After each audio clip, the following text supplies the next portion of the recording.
Isaiah 41 verse 10 says, "So do not fear, for I am with you.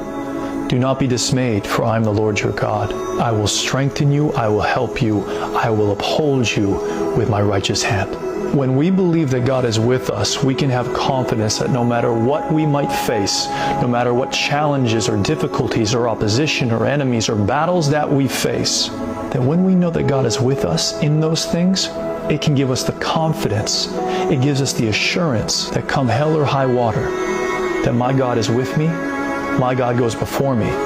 He's parting the sea so I can walk through on dry ground. He's making a way where there appears to be no way.